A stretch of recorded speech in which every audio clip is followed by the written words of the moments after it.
Thank you so much for joining me. I'm Nola Simon. I'm the host of the Hybrid Remote Center of Excellence. And today I actually have Dr. David Burkus on the podcast with me. He is an author. He's written, what, 4 or 5 books now? It really depends on how you count what counts as a book, actually. But let's go with five. Let's go with Okay, 5. Today we're talking about the best team ever, but I have read several of his other books. And as I told him before we started recording, I was one of his beta readers, but I didn't really do enough to really kind of help him with the book. So this is my way of helping him with the book after the fact. So this is one of the reasons I wanted to have him on the podcast. But here's the story that I wanted to tell both him and listeners. Do you remember Kerri Twigg? Yeah. So Kerri Twigg is my coach. Oh, cool. And when she published her book, she wrote a post about one of the most stressful things you can do when you're actually writing a book is actually sending out the book to be read by people to actually collect blurbs. And I'm sure you're familiar with that. Mm-hmm. And she was really nervous about sending the blurb request to you, and you gave her the best blurb ever. And she wrote this whole post about how thrilled she was and how great you made her feel. And she's not only been my coach, but she's been a guest on the podcast. And I actually had a meditation session with her 2 weeks ago. And so I was all kind of thrilled that you agreed to do this. Aww. And I was telling her, and she brings out the book and she's like reading the blurb to the people. And so anyways, in case you ever wonder whether blurbs really are effective in bringing you new audiences and attention, yes, they are, because that's how I got in touch with your work initially, right? Oh, that's awesome. That's so cool. Yeah, Kerri's great. I remember I had no idea that Kerri existed, which is, as authors, this is our number one challenge to solve, right? Yes. Like not enough people know we exist. If they did, of course, they'd want to read the book or whatever. And then one day she just posted this great video of Friend of a Friend, the third book I wrote that she had read. And it's one of my favorite, like I probably should have done this. I almost wanted to like grab the video and be like, could you post this as a video review on Amazon because it was so good, etc. It was such a cool little and she's like sitting on her front porch, just kind of all casual style talking. It's like, it's weird. Friend of a Friend. It's funny. That is the book that I get the least amount of sort of follow-up work with. Like organizations don't really call me because they read Friend of a Friend, because I mean, why would you want to invite someone in to train your people how to be better networkers so they can get better jobs somewhere else, right? So I get it. I understand it.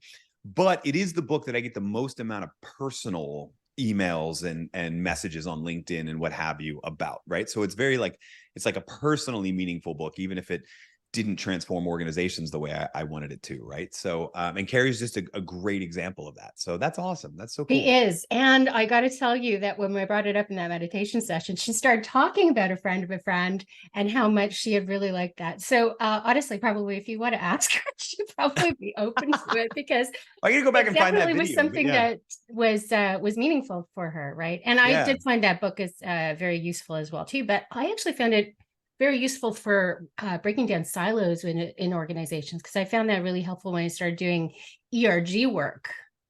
And I was really kind of like connecting with people who weren't in my direct teams. Yeah. Right. So it was really useful. So personally, thank you for that as well too. But I wanted to start with that story. The second half of that book is all about organizational networks and all that. And that was what I was hoping a lot of people would read. People mostly read the first half and applied it to their own careers, which is fine. I'm still flattered and honored and what have you. But it's more grateful to hear that it was the second half of that was useful to you with organizations, because that was the goal, right? Yeah. So, yeah. Oh yeah, no, it honestly started me doing a whole deep dive into network science. And so, yeah, I've now found a whole bunch of people who are experts in that too. And I've been doing deep dive on that too. But my other passion lately has been trust. And so when I really finally sat down and read The Best Team Ever, I was thrilled to see that you had obviously brought in like psychological safety, which I expected, but you brought in the work of Paul Zak and the storytelling and trust, and how essential trust and respect is to really having an effective team. And so no, I'm a total nerd for Paul Zak's work. So I'm glad to meet another nerd that admires his work. Yeah. Yeah, well, exactly. And as I said, like I interviewed Karen Eber yesterday too, and her book is also all related to that too. So yeah, it's going to be like a whole Paul Zak special. I really should actually approach him now and say, hey, I've done like 4 podcasts that really bring in your work. So that's quite cool. But one thing I wanted to mention is I really appreciated the different types of stories that you tell in this this book, because I mean, I think that you could probably throw a stone and pick up a book that mentioned, Alan Mullally and all the turnaround that he did. But this book has astronauts, it has gymnasts, it does have KPMG. I'm going to give you that. But we have a baseball team, and it's not even like a big league baseball team. It's what is it? It's the Savannah Bananas, the most famous baseball team you've never heard of. Although a lot more, it's funny. Jesse Cole, the guy who founded it, is a friend of mine. And as I was interviewing him and writing the book, I sort of coined this term, the most famous baseball team you've never heard of. And then they like blew up in between when the book was done and when it was published. They had like a 6-episode miniseries on ESPN Plus, and they now are selling out. They were in 30 cities this year, and they have a wait list that's like 1 million people long to get tickets now and what have you. So they have just absolutely blown up. It's kind of crazy. Yeah. That is so cool. That's so cool. So do you want to give us like the high level rundown of what makes their story so impactful and why you wanted to include it? Yeah. So beyond just being fascinated with Jesse, the man in the yellow tux that runs the whole thing. So to frame it up, right? So in the world of baseball in North America, most people don't pay attention after Major League Baseball, right? As we're recording this, the American League and National League Championship Series is going on. So the World Series is about to start. Like, it's probably over by the time you're listening to this, and hopefully the Phillies won. But that's a whole other story. But then you have minor leagues, which are development leagues. And so you have AAA, AA, single A. Then you have what's called rookie league. And then underneath all of that, you have what are usually referred to as college summer leagues.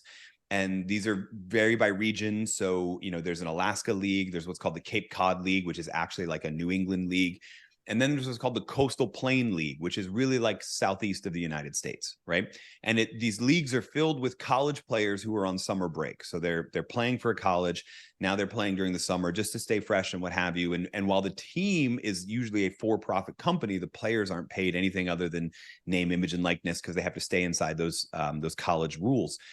And so the Savannah Bananas started in Savannah, Georgia, of all places, as a Coastal Plain League team, a college summer league team. They were the brainchild of Jesse Cole, who was actually the manager of a different college summer league team, moved to Savannah to start this specific team. And when they started, they sold maybe 200 tickets a game, because this is not a very popular thing. You kind of like, the only people who show up are people who sponsor the game, and then you give blocks of tickets to, and then they give some of them to their employees, right? Like that's kind of how the game works. But Jesse's on this mission, to be honest with you. And the Bananas as a whole believe in fact, the LLC that owns the whole company is called Fans First Entertainment. They believe in putting fans first as a way to save baseball, right? So if you ask Jesse will tell you baseball is boring. They nickel and dime you. Tickets are hundreds of dollars just to go to a normal game. And they play like 100 games a year. There's 100 games a year that don't actually matter. And yet they still charge you $100 per ticket and $25 for parking. And then you get in and a beer is $12. And if a hamburger for your kid is $9, right? Even though at McDonald's, it's still like $1, right? So it's ridiculous how much they nickel and dime. They don't go that way. They're there because they believe that if they can keep people enchanted by baseball, they'll keep little kids wanting to play baseball, and they will save the game of baseball by creating new fans, right? The other way they do that is they're just kind of crazy. I mean, they do some crazy stunts. They have dance routines in between pitches. They have certain choreographed routines. They have all sorts of pre-programmed things. Like they start the whole game with the lifting up of the banana baby. They literally find a family from a crowd and ask, can we dress your baby up in a banana suit and hold him up in the air and play the theme from The Lion King as our sort of opening. Well, actually, they throw out an opening banana, but then this is their other big opening. So they just do all sorts of these different crazy rituals. Right. These different rituals and crazy ways. And then they also serve the fans, right? So you buy a ticket, your ticket includes food, everything other than alcohol, right? Your ticket includes parking. It's one thing, it's frictionless. They actually, I know this is a personal story. I'm not sure if it's on record, so I won't name the city, but they got into a big debate with one of the cities they were on tour with this year, because the ballpark that they were going to wanted to add a $2 credit card fee onto the charge of the ticket. And they said, no, that doesn't serve fans, right? That does not serve fans. And we are fans first. Now, the thing I think is most interesting about this is that when you look at, and I really focused in on the years that they were a college summer league team, because now when they're doing their tours, that's a different set of players and they're pros and what have you. Pros meaning they're paid, not meaning they're major league players. Although a lot of them are people who probably could have qualified for one of those developmental leagues and didn't. But one of the things I think is most interesting is in the summers when the college students play, they actually play better. The Savannah Bananas are the only team in the Coastal Plain League, and there were people who crunched the numbers on this. A Georgia State University professor crunched all the numbers on this. They're the only team in the league where the players actually put up better stats that summer than when they're playing in the job, that really matters, which is playing for their school where they're a scholarship and what have you. And the reason for this, if you ask Jesse, is culture and purpose. The reason for this is that they're having fun and they know who's being served by their work. They know that the fans are there. They know that fans come first. It's not even about their stats. It's not about their RBIs or how many strikes they get if they're a pitcher, et cetera. It's about how many smiles they get, right? And then accidentally, they end up performing better. And I think this is really interesting. It's a good metaphor for the sort of the world of work where we're at right now. We're sort of so focused on metrics and performance. Heck, I mean, right now, the big metric in the hybrid and remote world, right, is like badge swipes and all sorts of other stupid measures of productivity. Yeah. And yet that what we doesn't put a smile on anyone's face. Right. And yet what we lose sight of is that when you can give people a compelling reason why they are doing what they do and who serves what they do, the numbers usually take care of themselves. Yeah. And yet I don't think we have enough. I won't say don't have enough appreciation for it. We don't have enough practice of it. We don't have enough leaders, I think, that are out there telling the stories every day about why their work matters and trusting that people are going to be intrinsically motivated as a result of that, and the numbers will take care of themselves. Yeah, absolutely. And honestly, I come from a customer service background, right? So I worked in customer service for 20 years. And so for me, I was looking at this and I'm like, oh my God, somebody's actually valuing the person who really brings the money to the organization, right? It's so important. And that was actually one of the things that I appreciated about this story as well, too, is like everybody understands their place in the organization, right? And what their role is and the difference that they make, right? So that brings in that line that you often use in some of your videos, which is your people are playing checkers, not chess. Yeah. Great teams. So in the book, we refer to this as common understanding, right? Which is or sometimes called shared understanding, or in academic circles, collective understanding. And what it's really about is not just knowing what's expected of you, what your deliverables are and what your deadlines are, which is basics, right? You can't really manage someone well without that. And not just knowing what other people are doing, but knowing the strengths and weaknesses of the team, knowing the work preferences of the team. This is a big thing for where we are in the remote, hybrid, back to office, et cetera, debate right now, is just, do you even know what people's preferences are and when they're at their best versus when they're at their worst? Different people are going to work better in different environments. And so we use this line, and it's a line I stole, but I don't remember who I stole it from. So we'll go ahead and attribute it to me. But it's that great teams play chess, not checkers. Checkers is a game where every piece moves the exact same way, right? They all move in that diagonal pattern. I suppose if you get to the end of the board and you get kinged or queened or whatever, then you can move backwards, but still they all work the same way. Chess, every piece works differently, right? The pawns move differently than the rooks, who move differently than the bishops, differently from the king and the queen, et cetera. And so you have to understand in chess the strengths and weaknesses of each team. Great teams are the same way, right? They understand the strengths and weaknesses, the preferences of each other, and they develop a part of common understanding that I call empathy, which is a bit different in a team's context. We think about empathy as like sympathy versus empathy. I feel sorry for you versus I feel your pain, right? But that's what I mean here is more like I understand you so well that I could feel your pain if you were in pain, but really I understand you so well I can predict your behavior. I know how you're going to respond in certain scenarios, and as a result, I know how I can collaborate best and communicate best with you. Right. And that's where it's actually personalizing experience and creating things like the team manual that you mentioned is actually really helpful because it drives that understanding, right? Yeah. So this is, I think it's useful. You mentioned trust earlier. I think it's useful in that it is a vulnerable moment too. It's useful for building trust and psychological safety too, but it's one of my favorite activities to do with teams. And one of my favorite things to hear back from teams who do it and tell me how well it worked, right? Which is sometimes called a teammate manual. Manual of me is the term I'm using a lot now post launch, because it just has a nice alliteration to it. Or is that consonants? Is it consonants or alliteration? I don't know. I was an undergrad English major.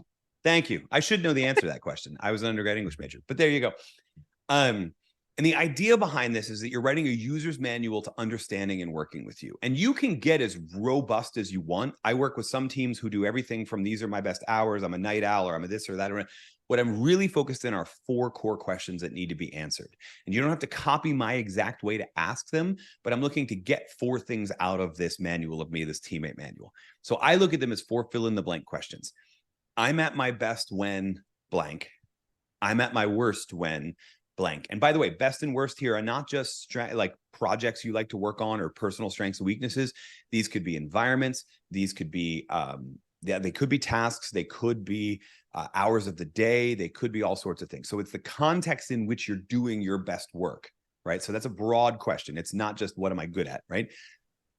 And then the second 2 are you can count on me to blank, and what I need from the team is blank. Right. So here is how you serve the team, right? So this is how your strengths and weaknesses make a broader contribution, the ways you would volunteer to help the team, et cetera.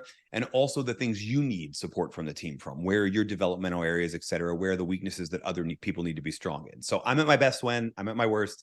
You can count on me and what I need from you. You can go further than that. I work with some teams and we make big PowerPoint presentations where people put family photos and tell stories and also, which is awesome. But if you get those 4 questions, you've done 2 things. You've built this empathy, this common understanding that we're talking about, but you've also forced people to have a conversation about their own liabilities, their own weaknesses, and their own vulnerabilities.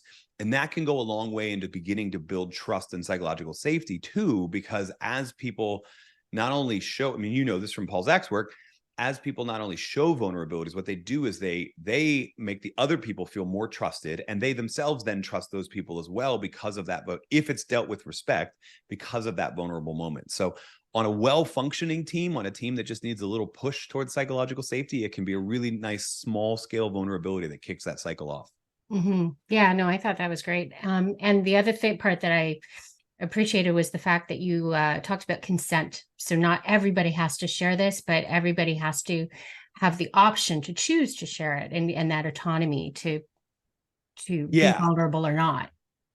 Yeah. And that comes up in a couple different ways, right? So the first is just that idea that you could choose to participate or not, right?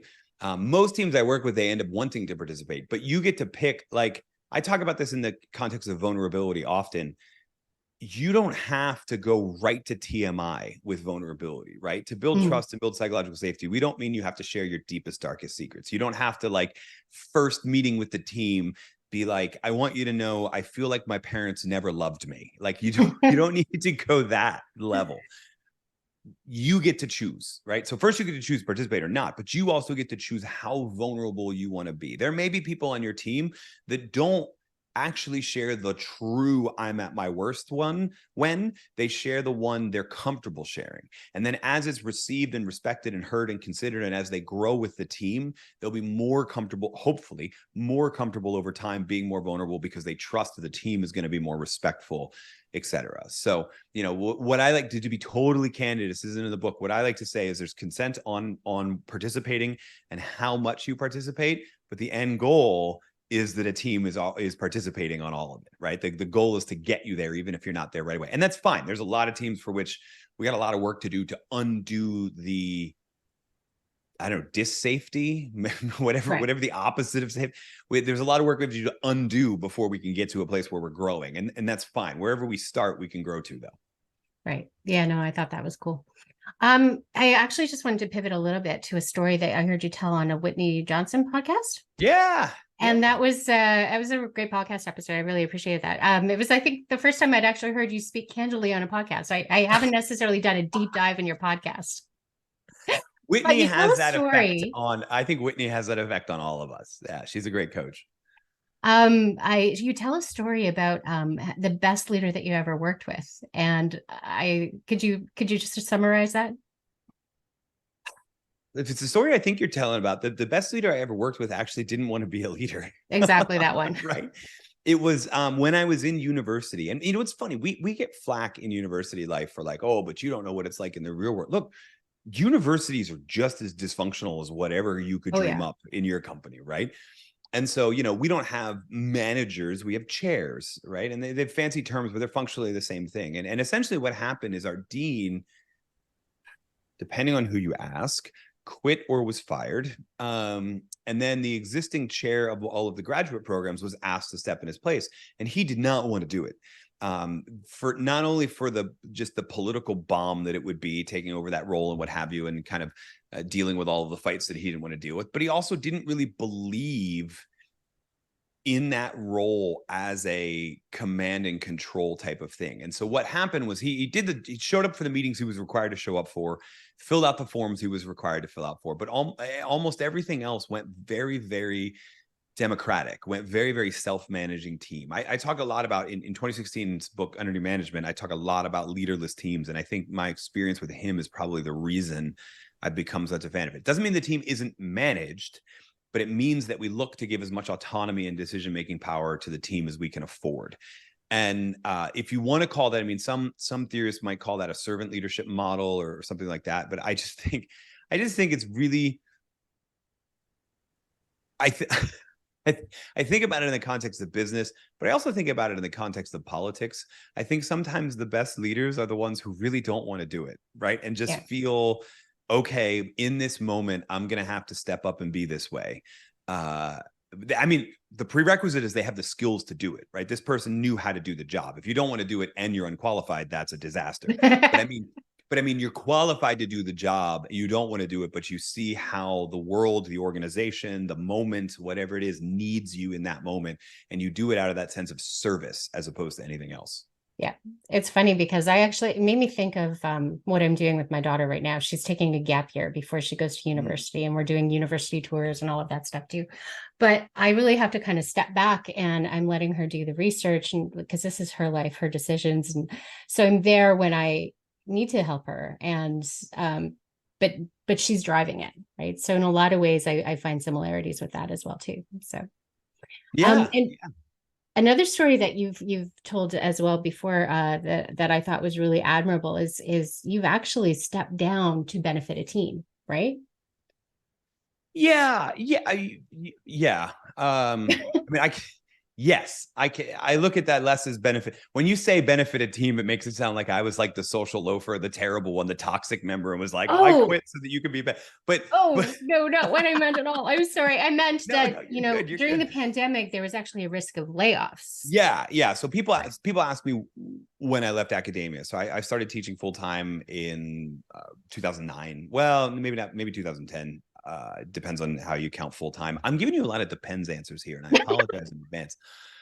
But for about a decade and leading into COVID, I was teaching during COVID. I remember spending the entire spring break rewriting the whole curriculum because I realized that just lecture at you format isn't going to work on Zoom. No one wants to be talked at for 45 minutes or 55 minutes at Zoom. So I had to flip the whole classroom, et cetera, et cetera. And then every university went back to on campus at a little bit different time. And every one of them found the same thing, which is when they announced they were coming back on campus, there were a lot less students who wanted to come back on campus. That meant they were in a financial pinch, right? Now, depending on how much state funding or federal funding they were getting, et cetera, different universities felt the pinch differently, but we felt the pinch. And we were getting to a point where we were going to have to look at not just hiring freezes, which is how universities tend to survive downturns, et cetera, is they just say, well, no more hiring freezes, no more hiring. And because professors are generally really, really old, a lot of them are baby boomers. That's just the demographics. That's not a generational slam. Hiring freezes tend to work because people just retire out and you don't replace them and you get back to the black. We were not looking at that. We were looking at, okay, we're going to have to cut loads. We're going to have to move people from full-time to part-time. We might even have to get rid of someone, et cetera. And at the time, especially because of the book Leading from Anywhere, I just basically said, that's ridiculous. I'm out. Like, you don't need, I know you might like to pay me, et cetera, but I don't need this job. I have lots of other work. And candidly, between you and me, I get paid a lot more to do my work with corporate. So there's that function too, but there are other people who don't have that, who need that, who are earlier in their career, et cetera. A lot of layoffs tend to be last in, first out too, because of how tenure tracks and stuff like that works. And so it was very much just like, I'm sorry, I don't need to be here. And so I went a solid 2.5 years not teaching a single class. I taught an executive doctoral program, 7 weeks kind of seminar this summer. And that was the first time I was back in a teaching role for like 2.5 years, because it was just, I don't want to take credit hours from someone who needs them to be qualified as full-time and get health insurance, or to avoid getting laid off, et cetera. So, I really respected that. So thank you for sharing that story. Well, thank you. I mean, it makes me sound all altruistic, et cetera, which might be true. But the truth is I'm also having an absolute blast, right? Because I've got freedom of time now, I can roll up my sleeves and work much more in depth with organizations. I used to just sort of fly in, fly out. Now, when I go, like if you invite me to a senior leadership team meeting, I'll probably spend 2 nights with you, work with you during the whole day in between dinners, et cetera. I just really like rolling up my sleeves and getting my hands dirty and helping organizations as well. So I get more time to do that because I don't have a lecture hall I have to hurry back to. So yeah. That's cool. That's cool. Now, one of the things when this podcast first came up is I asked you a question about Netflix, and you were kind enough to agree to look into it and research it for me. And so I wanted to lay this out a little bit, just so we're positioning it right. So Netflix, I love Netflix. Don't get me wrong, I do. I really respect Netflix. They entertain me, they entertain my kids. It's been a really big part of our lives, right? But they have an interesting culture, and that's where I started actually paying attention to Netflix, because you started talking about their culture of trust, where they don't have any kind of restriction on spending. If it benefits Netflix, you as an employee are able to go and make that spend, as long as you feel that you're acting in the best interest of Netflix. And that's something that's counterintuitive to me, because I come from an organization. I used to have an international hotel group. And when I went down to visit them, I wasn't actually even allowed to stay in the property because my company it was too expensive per night. Yeah. And I had to go and, hang out at the Holiday Inn, which Holiday Inns are completely fine, but just not this glamorous international hotel group who were kind of really insulted. Right. Yeah. So I've been in that position where I haven't been able to act in what I felt was the best interest of the organization to sustain that relationship. And so that really caught my attention when you were telling that story. Now, is there anything you want to mention about Netflix to flesh that out? I mean, that's a pretty solid one, right? Now, their culture of trust, Netflix is such an interesting. I've had the chance to talk to Patty McCord a few times. I love her to pieces. Patty was the original, HR person for Netflix. She's no longer with them, because one of the other elements of their culture that I think is really interesting is they'll tell you, we're not a family. Don't think of us as one big family, et cetera. We're more like a sports franchise. If you're not serving the larger purpose anymore, we won't hesitate to get rid of you, right? The way that Patty always said it is that average performance gets rewarded with a generous severance, right? And so the idea is, if you're not maintaining that, it may be time to talk about how this isn't the right company for you anymore, which is how Patty ended up leaving too, right? So you have this really weird dynamic, right? Because on the one hand, you've got, that doesn't sound very trusting, trust building. That doesn't sound very circle of safety, circle of trust, et cetera, et cetera. And yet it kind of is. Because the idea is, the promise is that while you're here, you're going to work on amazing things and you're going to work with amazing people, and that we're going to give you a level of autonomy you don't get at other places, including the act in Netflix's best interest reimbursement policy, which is actually an outgrowth of they're one of the few organizations that have managed to make an unlimited vacation policy work really, really well. And that's because it's undergirded in trust. The idea is just that we trust you to get your work done. And since we trust you to get your work done, we're not going to track what days you're working. If you don't get your objectives done, then we have a totally different problem, right? And so that the weird dichotomy always fascinates me. Yeah. But I think at least the part that we're talking about, trust around giving people more autonomy, trust around expense reports, vacation days, et cetera. I think this should be informing the return to office, or how hybrid do we want to be, debate way more than it is, right? Yeah. which is that in case you're, I mean, I feel like I'm obviously preaching to the choir here because you're tuning into this show. So we probably already agree, but the number one, if I get the ear of a leader and they ask me a question, like a senior executive, and they ask me a question about RTO, hybrid, et cetera, the first thing I tell them is you need to understand that this debate is not about working from home in your pajamas. It's about autonomy. It's about the fact that the pandemic thrust a lot of autonomy on knowledge workers that we weren't used to because we were using an old school factory mentality. And they then delivered, right? They went through an awful lot of stuff, a lot of craziness, a lot of burnout, a lot of blurring of work-life bounds, and dealing with a life-threatening once in 100 years global pandemic. And yet we had some of the best quarters ever for a lot of companies, right? They managed to deliver. And so now what you're doing is you're not asking them to come back to the office. If it were that simple and you had a great culture and everybody loved everybody, they would be willing to do that. What you're asking them is to hand back the autonomy they had over their schedule. And that's why they're resisting. And I think you can take a lesson from Netflix. I love that you brought this up, because the lesson you can take from Netflix is that it should be tied to that performance idea. If you are delivering on your objectives, and by the way, how much you're supporting your team and what have you, and collaboration and all of those things are part of how you should be judged as a performer.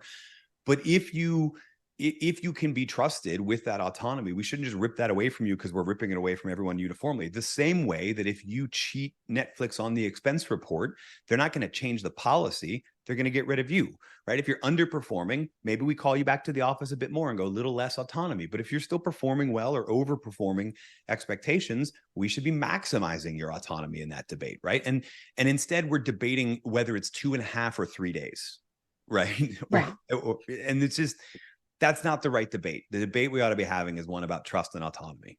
Yeah. And the interesting thing about Netflix is they actually don't like remote work. They don't like. Yeah. Again, this company's a paradox, right? To me, right? I'm fascinated with them for that reason. And the other thing that I find fascinating, and this is a question I had asked you initially, was if you're acting in the best interest of Netflix, at what point do you define team? Because Netflix, during the strike, the writer strike, the actor strike, which is still going on, Netflix posted a job, and they weren't the only company to do this. They posted a job paying $900,000 for AI.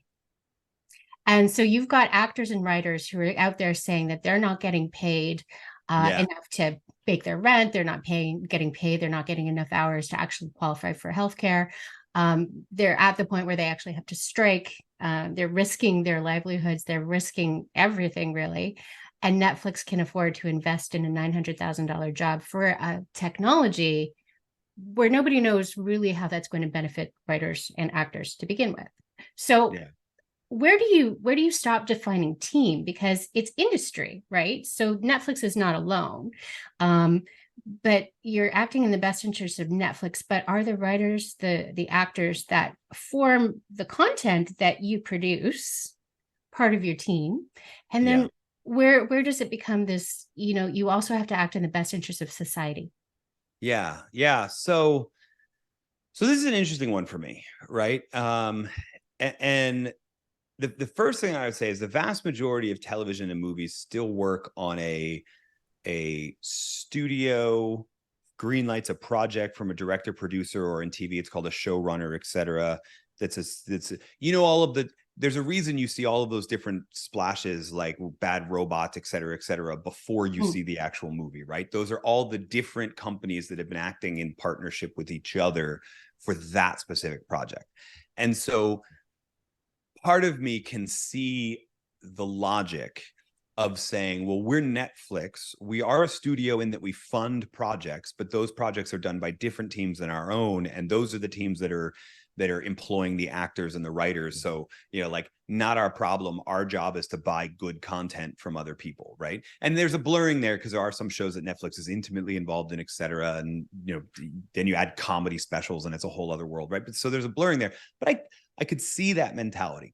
Then you also have the fact that, like, I've been saying this since before ChatGPT came around, which is that, like, no one's going to lose their job to AI. They're going to lose their job to someone using AI to do the job of 3 people, right? And so I could also see the rationale of, hey, we're Netflix has also never been ashamed of cannibalizing their own market, right? I mean, they were DVDs by mail when I was first a Netflix customer. Sure. Yeah, and yeah, then they same. knew like that's going to fade and we need to disrupt ourselves continuously, right? So I can also see them that rationale. On the other hand, and to your point, the timing is terrible. The timing is absolutely terrible, right? Because what, at least on the writer strike side, what is really driving a lot of it is, hey, we need some protections on AI. How are we going to, some of our jobs are going to be replaced by this AI thing? Or how do we know that our work isn't going to get fed into an AI engine and that's a copyright infringement, or we don't know that it's a copyright infringement? How are you going to use our creative product, et cetera? And all of those are legitimate concerns, right? Mm-hmm. And there's a time to have that debate. Like I said, I can see the Writers Guild point and I can see the Netflix's point, and there's a debate and a discussion that needs to happen there. But during the strike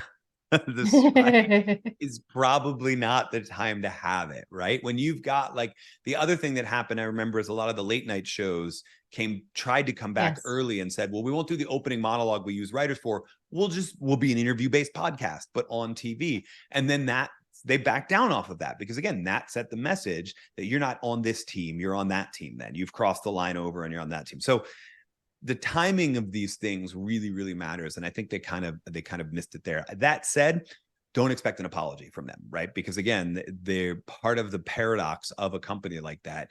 And it's one of the reasons Aaron Meyer and Reed Hastings' book together is called No Rules Rules, right? Is like, this doesn't make any sense, and yet it works. And here's the reason it works, which is why it's a great read, by the way. But their idea is that sports team mentality, right? And so their very true argument could be, well, we're going to need, as we pursue the future, we're going to need less people. So let's just embrace that now. But again, timing. Yeah. Oh, I know. And it got covered worldwide too. So then it becomes this whole thing about reputation, right? So I found that fascinating as well. So thank you so much for giving me your thoughts on that. That's really helpful. So I've been adding in structure to the podcast because my guests had told me that they love the conversation aspect, but it's nice to actually have some structure to really kind of plan in advance. So one of the things that I'm adding is the best question. So what's the best question that you find really kind of gets a really authentic, like full body response when you full body response is an interesting one. I'll tell you, I'll rephrase it a little bit. I'll tell you my favorite question to ask people. And if you read Friend of a Friend, if you know Kerri, this isn't going to surprise you at all. And I would say it gets a full body response, but more importantly, it gets a story that I want. And that is when I'm meeting somebody, not right off the bat, but a minute or two into the conversation, maybe 5 minutes into the conversation, if it's a longer one, I will throw out some version of the question, who's your favorite superhero?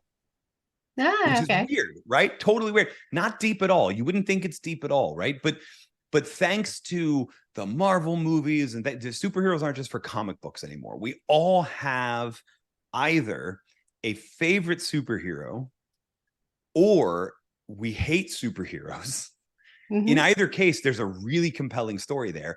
And on the maybe 3% of the time, people say, well, I was never really into that. And I'll follow up with, okay, cool. Well, what were you really into as a kid? Right? If it wasn't superheroes, was it Barbie? Was it American Girl? Was it G.I. Joe? Like, what was it? Just tell me that thing. Because usually there's a story there.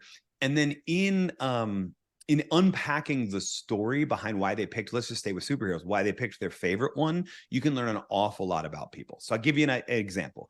I believe the right answer to the question, favorite superhero or best superhero, is Batman. Clearly, best one, Batman. There's a Batman somewhere in the shelves behind me. I don't know why. And not the George Clooney with the nipples. No, not the. Sorry, that's funny. No, well played there. Well played there. Christian Bale, definitely the Christian Bale. At least Christian Bale was the best Bruce Wayne. Let's say that. But anyway, it's a Batman, and people will discount it and go, "Well, Batman wasn't even really super." Exactly. The reason that I personally love him is that he was a normal person, deeply convicted to using the resources and the knowledge he had to make his city a better place. I love that idea, right? That I'm not super, I don't have any divine gifting, etc., but I can't help but give what I have. Kind of like my favorite leader story you were asking about earlier, right? So it makes perfect sense, right? Other people, their story is different. Maybe their story is Wonder Woman because they feel like they live in a society now that they totally don't understand, as if they're from another one and what have you. That's fine. But everybody's got a story about that hints at why they settled on that, and you learn a lot from them. And again, if they don't like superheroes, they have a story about what they were really into and why. And you can build a lot of that empathy that we were talking about, a lot of that common understanding that we were talking about through asking questions like that. So is it the best question to ask? Oh, go ahead. You want to hear my superhero story? Yeah, go for it. Who's your favorite superhero? Well, actually, it's a more complicated question. It's more about why and how they build the characters of superheroes, because I have Wardenburg syndrome. So what that means is my eyes are different colors. One's blue, one's green. And my hair started turning white when I was 7 years old. And so, like, if you think of that, the character of Storm in X-Men. Yeah. And the other thing is, like, I have there's different pigmentations like through my body. So like my arm is white. It's often thought of as like a mark of the devil, right? So the characteristics that I have are usually, if in storytelling, used either to be superpowers or to be marks of evil. Yeah. So if you actually go through it, my favorite superheroes are the ones where it's like, I can relate to it because you're actually co-opting my physical characteristics to tell the story. And this actually tells me a lot about where the story is going to go. Yeah. What you just said right there is why I love to ask it, right? Yeah. Because you picked it because of your ability to relate to it. And so did everyone else, consciously or unconsciously. And I just like unpacking that. And again, I use superheroes just because we're in this, like, we're probably past peak superhero, but there was a time where like everyone saw 2 or 3 Marvel movies a year, right? So it was an easy one, but it's really about what did you connect with? What hero story thing did you connect with as a child? It just happens to be superheroes for a lot of people. Yeah. Yeah. No, I get it. I loved it. That's a cool question. The other question that I'm adding in is really, what's your favorite vision for the future? So if you're going to like look at all the work that you've done and, you know, we're extrapolating this, we're advancing like 5, 10 years, 15 years in the future, what would you love to be the reality? Yeah. So I'll give you a couple deep truths and then a joke. But they all connect to each other, right? So I'm asked often, like, why teams? Like, I had kind of like topic ADD when I was starting out. I wrote about creativity and network science and future of work and all of this different stuff. And I settled down into teams and talking about teams for this reason. Number one, I believe that work is too essential to our lives to allow it to suck, right? I just think most of us are going to spend 40 plus hours a week at work. For most of us, it occupies the center part, the prime hours of our days. It's a big part of our life. It shouldn't drain you. It shouldn't be toxic. It shouldn't suck. Right. Number two, work is teamwork. Almost all of us now are asked to do work alongside other people. And oh, by the way, those other people are a lot of times the reason why it might suck, right? Or be toxic, et cetera. So transforming those teams and allowing work to be something that doesn't necessarily drain people is that kind of mission. That's my own personal who is served. Okay. So what does a great envisioned future look like? I keep a red stapler on my desk. And if you're over maybe 40, you know the red stapler from the movie Office Space, which came out before The Office, either the British version or the American version, and was sort of the first live action Dilbert. But my point is, there's all sorts of satire of how awful work life is. Office Space was one of them. The Office was one of them, right? 9 to 5, Dilbert, et cetera, et cetera. 9 to 5, exactly. So what I tell people is I have a red stapler on my desk because I dream of a world where the movie Office Space isn't funny because nobody believes it's possible. Right now, it's funny because all of the jokes resonate with one of our own personal experiences. Like, oh, I totally get the copier thing, or oh, I totally know what it's like to work for a Lumberg or something. And by the way, if you're under 40 and you have no idea what we're talking about here, like, just go rent it, stream or it microwave fish, and see how people react. Right. So there's all sorts of jokes in there that are only funny because they resonate with our personal experiences. And so I dream of a world where those aren't our personal experiences. And therefore the movie's not necessarily funny. And the little red stapler, my stapler, is my little reminder of like, that's what we're going for. That's really cool. I like that visual reference. So thank you. I actually, I think I've told you on Instagram. By the way, if you ever want to chat with David, don't chat with him on LinkedIn. Chat with him on Instagram because he responds to you on Instagram. So just gonna say, I'm sure. I'm awful. I think I even said you that. So I'm awful at replying to people on LinkedIn because Because there's not really here's the default reason. And if you're like a programmer, if you're part of the product team at LinkedIn, fix this and maybe you won't be laying people off. When you read a message on LinkedIn, even if you mark it as unread, it doesn't give you the notification anymore. However, on Instagram, like there's so many times where I read it and go, yeah, I'm going to reply to that. And so I'll mark it as unread so that it will remind me, and LinkedIn doesn't remind me. And then 2 weeks later, when I get a new one, I go, oh yeah, I didn't ever reply to Nola because it didn't remind me, right? So that's the real, it's totally like a product feature, right? Yeah. If you really want a response from me, just email me. That's the easiest possible way. Right? Well, and for somebody like me who's like, I don't really know you, I just know your work, right? I'm like, hey, like I just want to share this with you. But I've shared a couple of times with you that, I'm sorry, my dog's going crazy now. I actually was on teams because I was in customer service. We were checkers. We were supposed to all be the same, honestly. Mm-hmm. And our hierarchy was really, you're grouped under a leader because it makes sense. They need to put you somewhere in the org chart, but it's not really because you're important, right? And so for me, it's nice to actually have examples of teamwork that actually value you as the individual. And so it's important to have those stories out there. So that's really been useful for me because it hasn't really been my experience. Yeah. And I think unfortunately it's not a lot of people's experience, which is the same. At the end of the day, and this is another line I say all the time, people want to do work that matters. And they want to work for leaders who tell them they matter. And those are actually relatively simple stories to tell on a regular basis. And yet we get so focused on making numbers and so focused on production, et cetera, that we don't tell them. And the irony is if we told them more often, the numbers would take care of themselves. Yeah, exactly. And what really helped me was redefining my own version of what a team meant, because I expanded beyond the people who actually reported to my individual manager, and I incorporated like my sales field team. And so it actually got to the point where I was such a valued resource by my larger team that I kind of informally adopted, that made my experience better. Yeah. Oh, well, cool. I love it. Love it. Yeah, exactly. It was fun. Well, I mean, definitely we want you to go and, email David if you want to talk to him. I mean, any of them is fine. Just please don't hold it against me if whatever social media you reached out to me on didn't notify me a second time after I read it. So yeah. Well, I've been long actually told if I want to get in touch with any academics that email is best. Don't actually do social. So I'd say you're well within the norm of anybody who operates that way.